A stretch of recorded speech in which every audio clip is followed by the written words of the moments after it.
Hi guys, and welcome back to another DrAce video, and today we're going to be playing MotoGP 23. It is time for round 13 of our Moto2 career mode. It is time for the Indian GP. The Buddh International Circuit beckons you for this race. Let's crack on. So here we are then guys, on pole position in a qualifying to really dig down deep for this pole, honestly, right down to the last bit, and we got the pole position, but it's a good start from us. But I tell you what, the AI in this track, even on the hardest difficulty, had a good start. We've been seeing a lot in my previous videos in the career mode how bad... Oh, never mind, maybe I spoke too soon. The AI usually struggle, even you're on the hardest difficulty like I am, they always struggle at the start, so we might be lucky there, but we'll see what happens. So, new objective is to just beat Somkiat Chantra. We've been given the objective to try and finish top 5 in the World Championship, which I'm pretty confident we will. We're right there in the hunt of winning the championship, but we are 29 points behind leader Pedro Acosta. But as you can see on the left hand side of your screen, rival Acosta is not in the top 10. He qualified terribly, and I don't think he even made... Oh, he's there, alright. He's made it into the top 10. He's there. So we'll have to see how he gets on, but for now, my only goal is to stay in Power Setting 3 as long as possible and to try and get the biggest lead I possibly can. I'm not particularly confident in this track. There's a few parts I do like and there's a few parts I don't feel confident in, so we're just going to have to see how it goes. But I know my role, I know the plan, I know what we need to do. We're going to just Power Setting 3 it until we can. I know my role, like The Rock says. We're going to just do it. We're going to kick some candy ass in this video. I certainly hope so, but I'm not convinced. But we'll just see what we can do. So here is the part where things get a little bit scary for me. I'm just not confident into turn 14. So we'll see how it goes, but I'm really nervous about that section. The first sector I think I've nailed. I think I've got it really good. But the final part, final sector, I think is where I'm going to lose a lot of time. So when that comes to the point where we have to reduce the power, we'll try not to panic in those parts, but I guarantee you it'll be some very, very intense moments. So the gap is up to 2 seconds as we go into turn 1. The gap may increase quite a lot here because the AI is struggling to turn 1. Not really, we gained about 1/10 of a second, but into the right here for turn 3. Not a bad apex, could have gone a bit tighter. And the gap is still 2 seconds. And the person I didn't want to be making progress in today's video is the man who has just made progress. And that is Red Bull KTM's IO rider, Pedro Acosta. He's on his way. He's down there in 7th, but rest assured he's on his way. And and I've gone wide there into turn 4. Managed to save it a little bit, but we probably lost a significant amount of time there. Gap's still 2 seconds, so we didn't gain any time, but we didn't really lose any, so that'll do. That's okay. But we still have plenty of fuel yet to burn. Took no chances with the tyres in this one as well. Wasn't chancing the soft options and making a mess in the chicane there. That's my first track limit warning. But the gap has increased as the fans look eager onto turn 10 to see how their content creator will do. Tony Arbolino has now just slipped down to 4th place. Sam Lowe's has inherited the podium. Of course, Sam Lowe's off the podium in Misano, actually, from bouncing back after a bad first race. Wet weather conditions came, and he was happy as Larry to finish in the top 3. So good job to Sam. I think he finished in 2nd, as a matter of fact, in the Misano Grand Prix. I'd have to watch that back and see. But into turn 15, very tight to the apex, will bring on the power. This is to start lap number 3 when we get across the line. Of course, that is where this line is here, where the MotoGP signs are. Fastest man on track, and unfortunately, no information on the bottom left corner of the screen about who's the fastest rider. That's annoying. Now, to get that, you have to restart the race and then race again, and then it'll be there. Usually, I do the race, start it, immediately restart, and then do it, so then I can see that thing, and I've forgotten to do it for this video, so I apologise for that. But we're in the lead by 3 seconds now. The fuel is saying minus 1.7. We have to reduce the fuel enough so we only use power setting 2. I don't feel I can afford to use power setting 1 here. The long straights is going to be detrimental to us if we use power setting 1. I have to be really careful here. Going into the left-hand side. This is turn 5, the long, sweeping left-hander. As Manuel Gonzalez has now made his way up into the top 8. Somcat Chantra, 70 points behind me. I don't think he's going to be claiming back any solid points in this one. But currently, as it stands, Sam Lowe's not doing his not doing his teammate any favours. He's there in 3rd ahead of 4th place, teammate Tony Arbolino. Joe Roberts has now made his way into the top 7. Of course, for Joe Roberts in real life, he was on the podium, so much different contrast, as that's a track limit warning again for the number 47. Got to calm down, and now I've made a mess into turn 14. Such a difficult corner to get right. I did alright in MotoGP when I was doing the guide, but it's a difficult corner. I'm just inconsistent. Now into the left, we're once again getting reminded that we need to reduce the fuel. We will cross the line. I don't think we might actually get into the 149s. Cross the line. It is the first 149 of the race, and we're still trending in a good way to keep this lead. How much time will we use with power setting 2? That's the question I need to ask, and that's the question I don't have an answer for. That's what it makes it really scary. I could try and reduce down to power setting 2 for the corners, and then stay in 3rd for the straight. But I don't know. Does it? I think switching between the power settings a lot kind of makes it worse. I don't know. I'm really not sure. So let's go into power setting 2 and let's see what happens. So that means we've now got 6 laps to do in the second of the power options. I'm now getting a bit worried, because Acosta's not that far behind. If you look at the graphic in the bottom left-hand corner of your screen, there is a gap to Aldeguer, there is a gap to Sam Lowe's, and then there's a gap to Tony Arbolino as well. So from Tony, I think that's exactly where Pedro Acosta is. I don't think there's a gap to the number 37. Just going to have to play it by ear and see what happens here. It's one of those strategic races yet again here in Moto 2. Not quite the excitement personified race we had in Catalonia. More so the high-speed chess match, the technical, methodical approaches we got. We were very lucky for not getting a track limit warning there. As Fermin Aldeguer has gone down, that is not necessarily a good thing. He was fast, and he wasn't closing in though, even if we were on power setting 2. So even on power setting 2, although we didn't use it for the long straight, we only lose 3/10 of a second. Oh no, we are losing a lot of time here. That's 5/10, 6/10. We lost 3/10 in that straight alone. Gap's down to 5.5. Is Sam Lowe's and Tony Arbolino bringing the dreaded number 37 towards this battle? We're back into the green. We could use power setting 3 for this straight, even if it's just a bit. Do we do it, or should we gauge to see how much time we're going to lose? Yeah, we're losing a lot of time on this straight here. We regained a lot of fuel, but we're losing a lot of time. 6/10 of a second it was. Now 7/10 as we go onto the brakes of the tight apex of turn 4. Managed to pull back a little bit. Actually, no, that was very misleading. We were into the part where it calculated, but we actually lost a lot of time for making that tight apex. Downshifting to second for turn 5. Gap is still 5 seconds. Still intently looking at that gap in the bottom left corner of the screen there. Whoa, scary moment. There's a struggle on the left-hand side of the tyre there. Always seem to get a big slide as we lean it into the corner. And now into the right-hander for turn 10. Very long corner. Very nice corner as well, actually. The way it works on the camera, it just pulls you in. So it's a good corner. And I got to be honest, I think this track is growing on me after I've seen MotoGP's race. I really didn't care for this track, and I feel like that with a lot of these tracks in the game. If I've not watched a MotoGP race there, which I've watched all of them, I don't feel too strongly about them. So the so-called track in Kazakhstan, that isn't happening this season.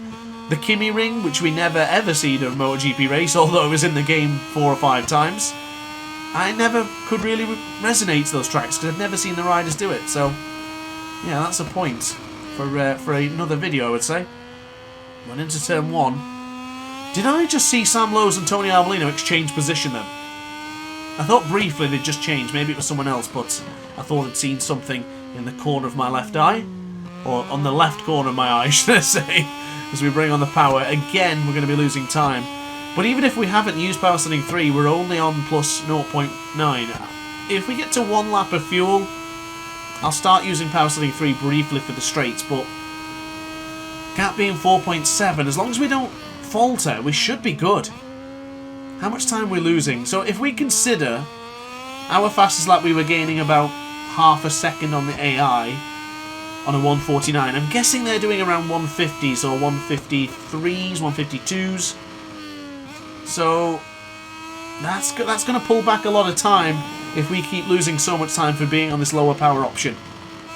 Quick change of direction into turn 7 and now into turn 8. Gap is still 4.2 to Sam Lowe's.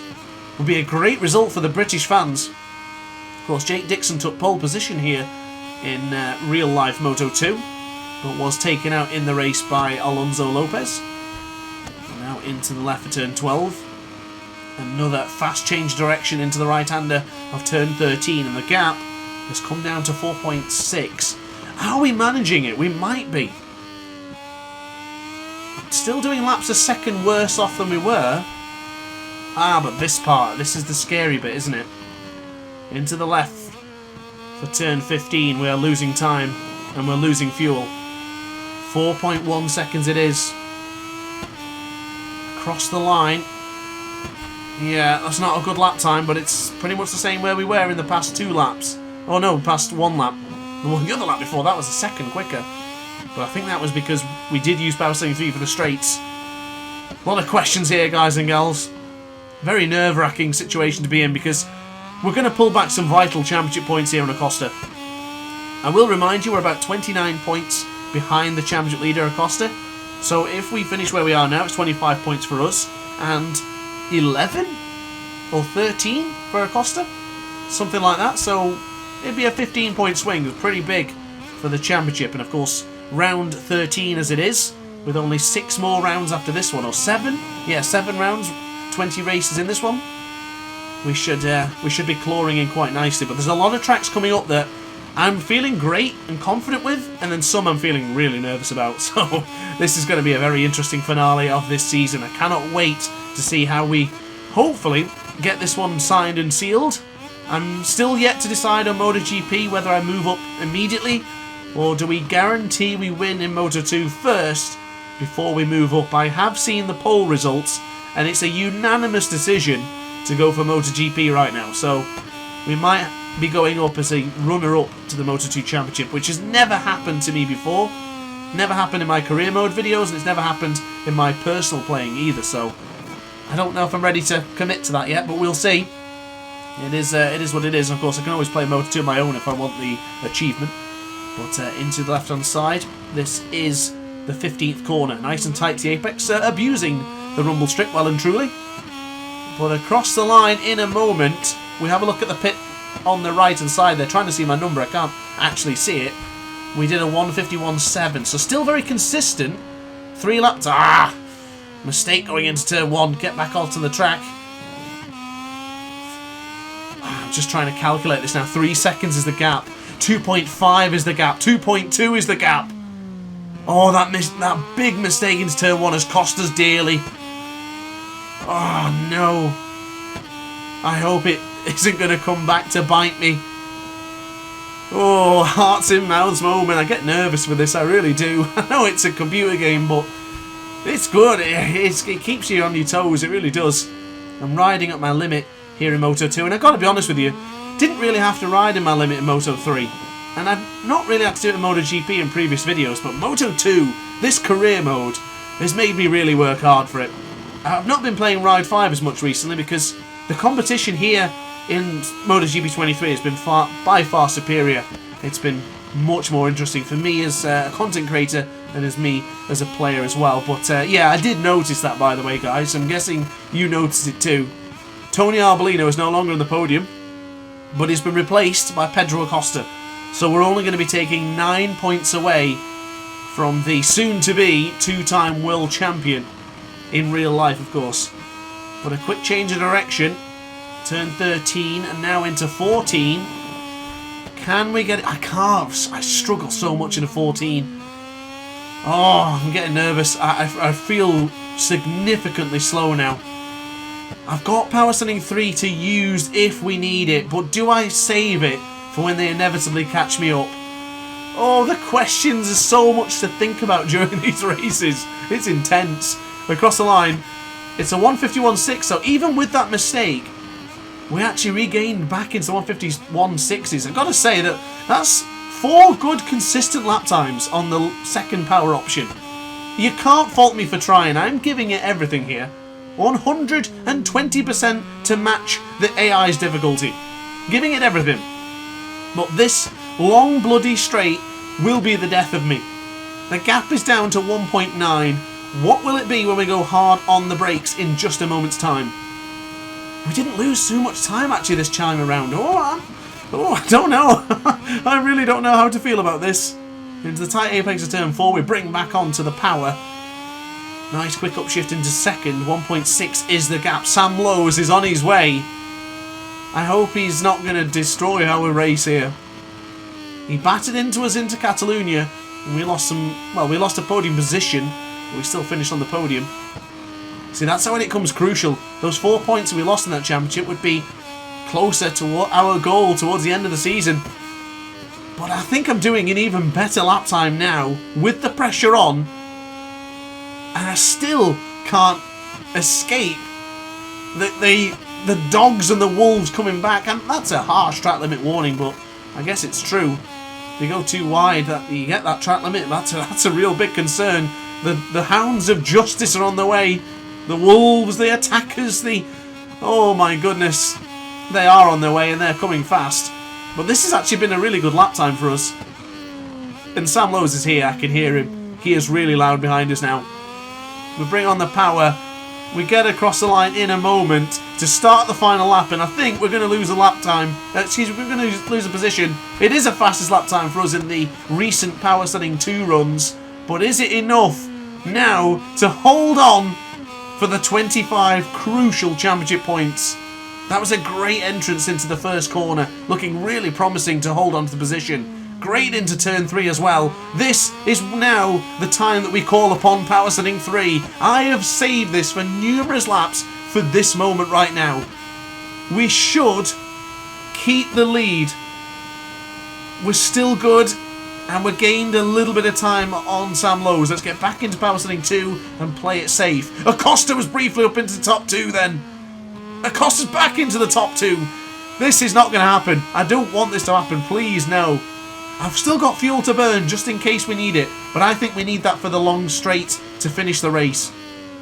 We got into the left-hand side for turn 6. We're running deep.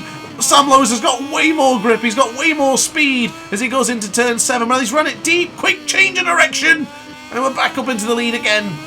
Sam Lowes, he went for it. Did he go too early? I think he might have done. I think he might have blown it. Power Stunning 3 it is then, guys. We can't risk it anymore. This is it. 0.2 of a second. Tony Arbolino back at the podium. That's crucial. That puts Acosta into a worse situation. We pull back more championship points. Goodness me, we almost cut the corner there. And Costa's gone down. Oh, this is huge. Oh, he only dropped to 8th though. Bloody hell. I thought he'd be out of the race. But anyway, 0.1 of a second into the final corner. Is Sam Lowes lining something up? It's not close enough yet. We bring on the power. Is Sam Lowes going to break our hearts? Surely not. What a lap time. What a race. What a victory. Back on the top step after the disaster in Mazzano. What a race. Oh my God. That was a fine last lap that we put on there. Thank goodness we saved that fuel. So we do take the victory. Sam Lowes in second and Tony Arbolino finishes in 3rd place. And Acosta, crucially, made a mistake somewhere on that last lap to put him down to 8th place. But let's have a look at the championship standings. Oh, that's looking a lot better. Granted, he's still in the lead. Acosta's still got the championship lead for now. But we're in the points and we're close. Just 12 points behind as Tony Arbolino's still hanging in there in 3rd, 16 points behind. So guys, thank you very much for watching the video. That was a pretty exhausting one. I'm going to go and have a lie down. But guys, if you did enjoy the video, be sure to hit the like button and consider subscribing. I will leave the Teams Championship on the screen for you now, and I'll see you in the next video. Ciao for now.